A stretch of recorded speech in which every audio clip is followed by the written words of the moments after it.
am writing this under an appreciable mental strain, since by tonight I shall be no more. Penniless and at the end of my supply of the drug which alone makes life endurable, I can bear the torture no longer, and shall cast myself from this garret window into the squalid street below. Do not think from my slavery to morphine that I am a weakling or a degenerate. When you have read these hastily scrawled pages, you may guess, though never fully realize, why it is that I must have forgetfulness or death. It was in one of the most open and least frequented parts of the broad Pacific that the packet of which I was supercargo fell a victim to the German sea raider. The Great War was then at its very beginning, and the ocean forces of the Hun had not completely sunk to their later degradation, so that our vessel was made a legitimate prize, whilst we of her crew were treated with all the fairness and consideration due us as naval prisoners. So liberal, indeed, was the discipline of our captors, that 5 days after we were taken, I managed to escape alone in a small boat with water and provisions for a good length of time. When I finally found myself adrift and free, I had but little idea of my surroundings. Never a competent navigator, I could only guess vaguely by the sun and stars that I was somewhat south of the equator. Of the longitude I knew nothing, and no island or coastline was in sight. The weather kept fair, and for uncounted days I drifted aimlessly beneath the scorching sun, waiting for either some passing ship or to be cast on the shores of some habitable land. But neither ship nor land appeared, and I began to despair in my solitude upon the heaving vastness of unbroken blue. The change happened whilst I slept. Its details I shall never know, for my slumber, though troubled and dream-infested, was continuous. When at last I awaked, it was to discover myself half sucked into a slimy expanse of hellish black mire, which extended about me in monotonous undulations as far as I could see, and in which my boat lay grounded some distance away.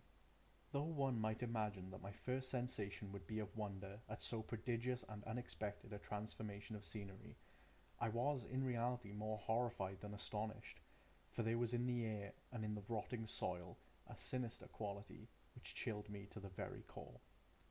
The region was putrid with the carcasses of decaying fish and of other less describable things, which I saw protruding from the nasty mud of the unending plain. Perhaps I should not hope to convey in mere words the unutterable hideousness that can dwell in absolute silence and barren immensity. There was nothing within hearing and nothing in sight, save a vast reach of black slime. Yet the very completeness of the stillness and the homogeneity of the landscape oppressed me with a nauseating fear. The sun was blazing down from a sky which seemed to me almost black in its cloudless cruelty, as though reflecting the inky marsh beneath my feet. As I crawled into the stranded boat, I realized that only one theory could explain my position. Through some unprecedented volcanic upheaval, a portion of the ocean floor must have been thrown to the surface, exposing regions which, for innumerable millions of years, had lain hidden under unfathomable watery depths. So great was the extent of the new land which had risen beneath me that I could not detect the faintest noise of the surging ocean, strain my ears as I might. Nor were there any sea-fowl to prey upon the dead things. For several hours I sat thinking or brooding in the boat, which lay upon its side and afforded a slight shade as the sun moved across the heavens. As the day progressed, the ground lost some of its stickiness, and seemed likely to dry sufficiently for travelling purposes in a short time. That night I slept but little, and the next day I made for myself a pack containing food and water, preparatory to an overland journey in search of the vanished sea and possible rescue. On the third morning I found the soil dry enough to walk upon with ease.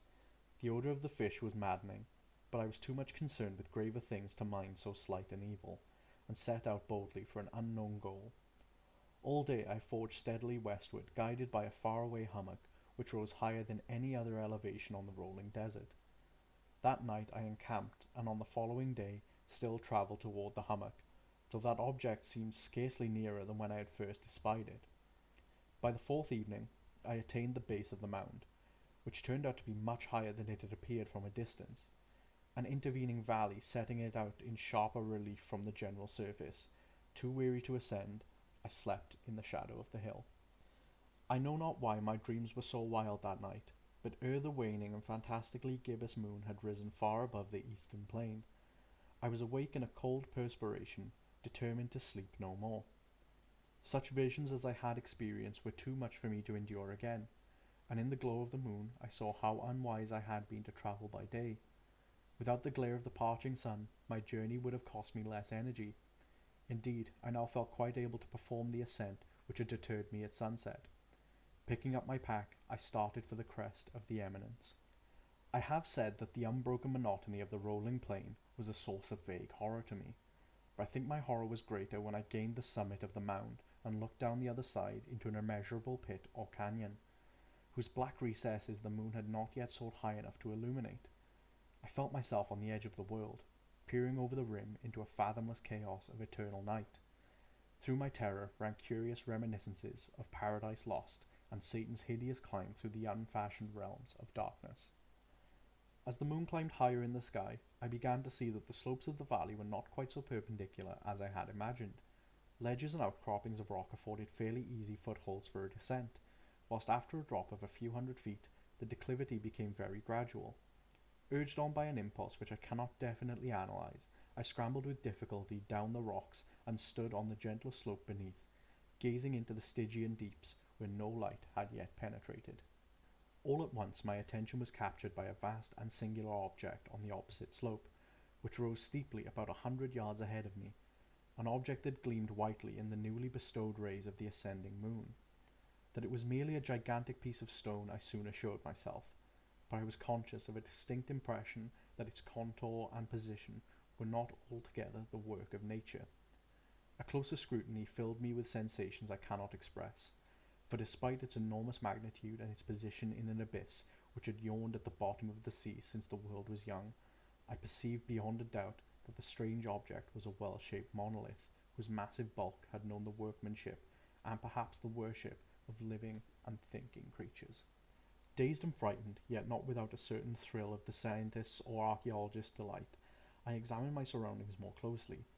The moon, now near the zenith, shone weirdly and vividly above the towering steeps that hemmed in the chasm, and revealed the fact that a far-flung body of water flowed at the bottom, winding out of sight in both directions, and almost lapping at my feet as I stood on the slope. Across the chasm the wavelets washed the base of the cyclopean monolith, on whose surface I could now trace both inscriptions and crude sculptures. The writing was in a system of hieroglyphics unknown to me, and unlike anything I had ever seen in books, consisting for the most part of conventionalized aquatic symbols, such as fishes, eels, octopi, crustaceans, mollusks, whales, and the like. Several characters obviously represented marine things, which are unknown to the modern world, but whose decomposing forms I had observed on the ocean-risen plain. It was the pictorial carving, however, that did most to hold me spellbound.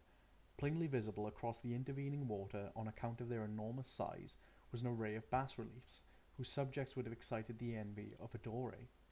I think that these things were supposed to depict men, at least a certain sort of men, though the creatures were shown disporting like fishes in the waters of some marine grotto, or paying homage to some monolithic shrine, which appeared to be under the waves as well. Of their faces and forms I dare not speak in detail, for the mere remembrance makes me grow faint. Grotesque beyond the imagination of a Poe or a Bulwer, they were damnably human in general outline, despite webbed hands and feet, shockingly wide and flabby lips, glassy, bulging eyes, and other features less pleasant to recall. Curiously enough, they seemed to have been chiseled badly out of proportion with their scenic background, for one of the creatures was shown in the act of killing a whale, represented as but little larger than himself. I remarked, as I say, their grotesqueness and strange size, but in a moment decided that they were merely the imaginary gods of some primitive fishing or seafaring tribe, some tribe whose last descendant had perished eras before the ancestor of the Piltdown or Neanderthal man was born. Awestruck at this unexpected glimpse into a past beyond the conception of the most daring anthropologist, I stood musing whilst the moon cast queer reflections on the silent channel before me. Then suddenly I saw it. With only a slight churning to mark its rise to the surface, the thing slid into view above the dark waters. Vast, Polyphemus-like and loathsome, it darted like a stupendous monster of nightmares to the monolith, about which it flung its gigantic scaly arms.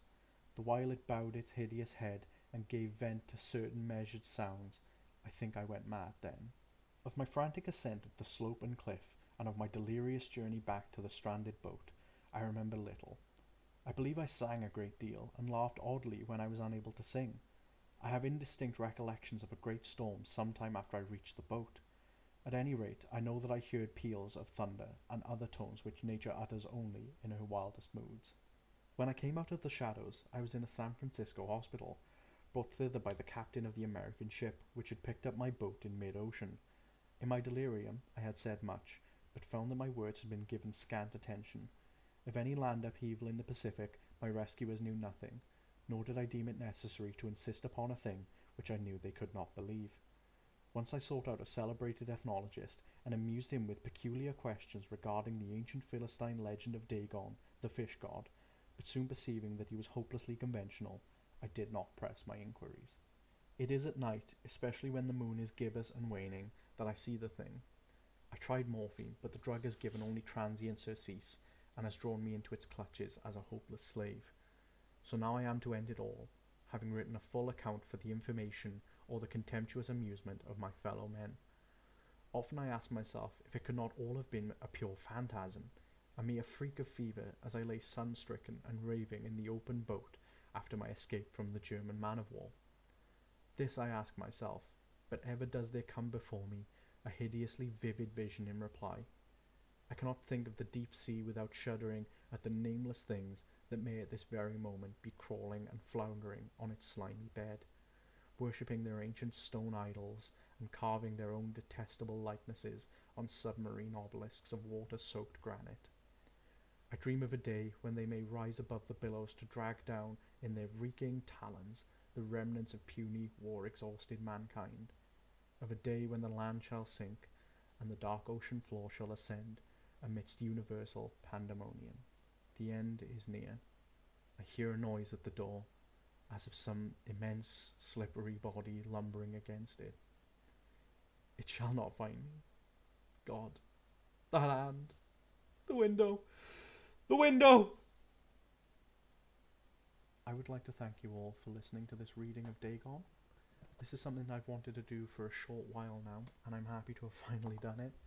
If anyone has any suggestions on things they'd like to hear, or any advice that they'd like to give to improve these readings, I would greatly appreciate it. I am going to continue on with the H.P Lovecraft based series, and I'm thinking of doing a few children's books as well to kind of broaden my spectrum. If you'd like to subscribe, I'd really appreciate it, and any likes or shares would go miles. But thank you for listening, and I hope that you carry on with the series.